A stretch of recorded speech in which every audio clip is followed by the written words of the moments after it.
mentioned that Apple chose to extend its agreement with you. I like the wording of that, you know, it's Apple's choice. Just like it was Apple's choice to extend its chip agreement with you through 2026. So what does that say about Apple and its capabilities of, you know, making their own mobile smartphone chips? If you find yourself searching for a phone or an internet provider, you'll likely be under the impression that there are a number of companies competing for your money. And while this may be true to some extent, something else is at play. See, you've got Apple, Samsung, Google for the phones, AT&T, Verizon, CenturyLink for your internet. But that only tells part of the story. Because if you look at all these companies, links and suppliers, you'll often find that a completely different name appears.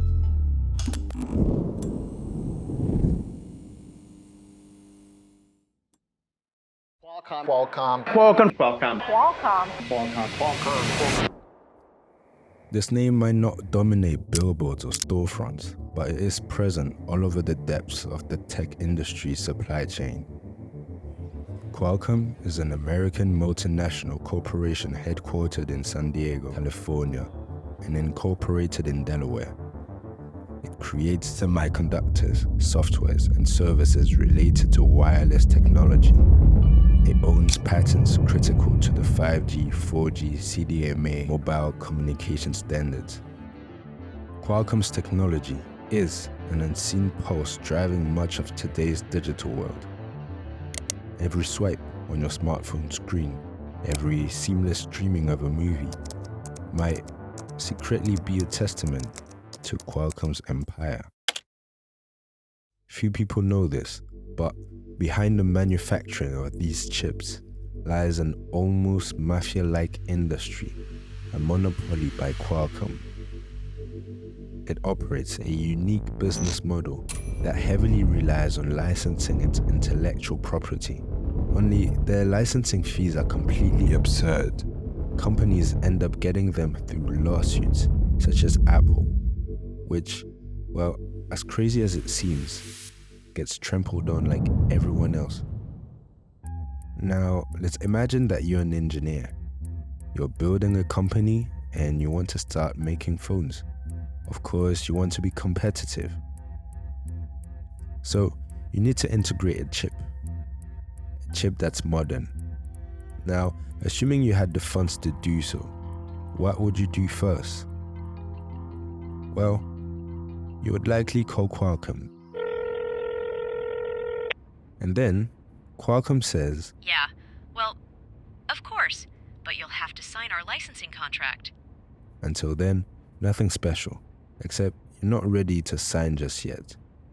So you say, "Wait, I just want information on what chip I can have." And then, something strange happens. You have to sign. They insist on you signing their licensing contract. You don't know why, so you refuse. And guess what? They shut the door on you. Now you feel uncomfortable dealing with Qualcomm, so you decide to go see someone else. But then an issue arises. There's basically no one else to go to. Why? Well, because you want to sell your phone worldwide. To give you an idea, Qualcomm has absolute power over everything that is 4G, 3G, 5G. There is such a system of patents that, in fact, anti-competitive practices make it almost impossible to compete with Qualcomm. But it was not always like this.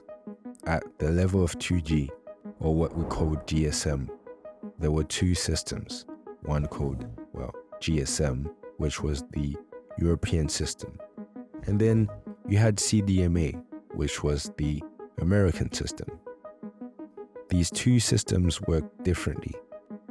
But then we switched to 3G, and the CDMA system started to have a lot more influence. Technically, it had advantages for a country like the US, much less so for dense places like the European countries. But a lot happened on 3G, 4G, 5G. That meant Qualcomm significantly increased its position of dominance. This is a result of having done a lot of research investment originally. Qualcomm came up with innovations, a set of standards and patents, and were able to adapt to market needs. They were also able to secure important deals and collaborations with some of the major operators in various networks. But that's fine, it's always like that when a company grows.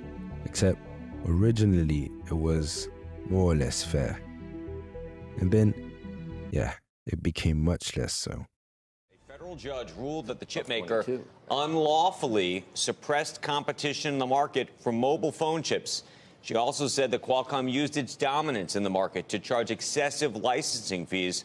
Qualcomm has not yet responded to that ruling, but to put this in context, the judge effectively ruling not only against Qualcomm, but effectively saying that all of the things that Apple had been saying for so many years during that lawsuit against Qualcomm were effectively accurate. Let's take some of Qualcomm's practices. Let's say you're Apple. You finally agreed to sign a license deal with Qualcomm. Of course, you expect the licensing price to depend on the price of the chip you need, right? Well, guess what?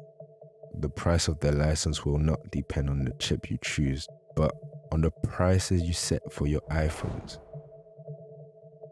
So, today you would, for your iPhone, pay, in addition to buying the chip, a percentage of the $800 you charge for your phone.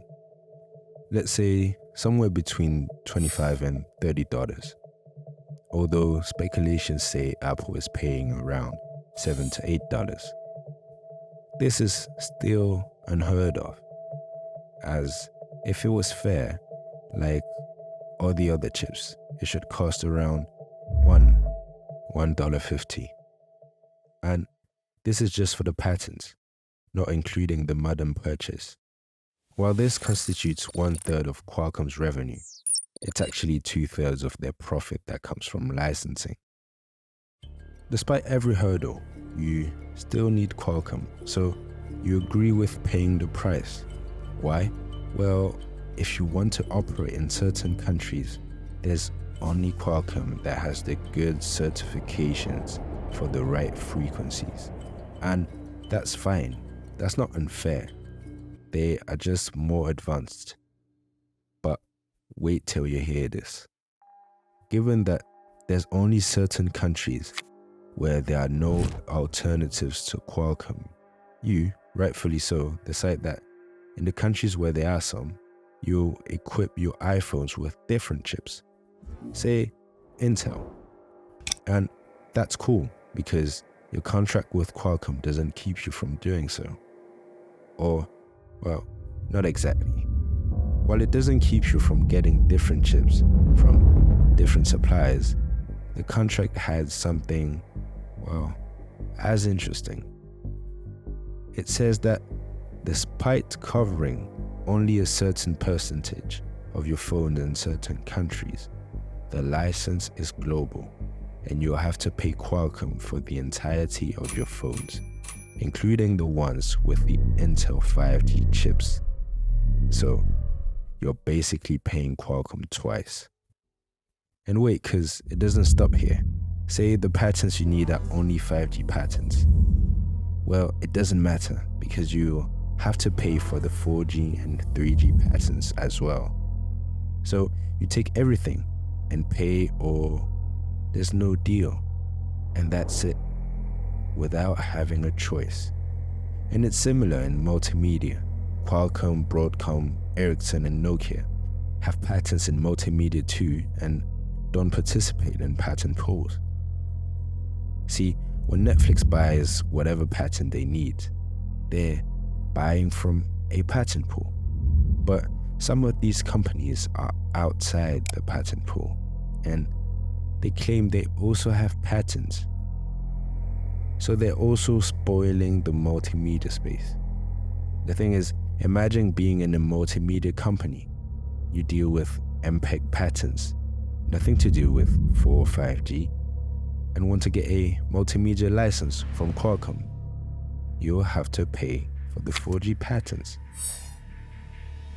Of course, Qualcomm's practices are not really popular within the industry. In 2016 up until 2020, there was a huge battle between Qualcomm and Apple. We're talking about tens of billions of dollars in revenue per year.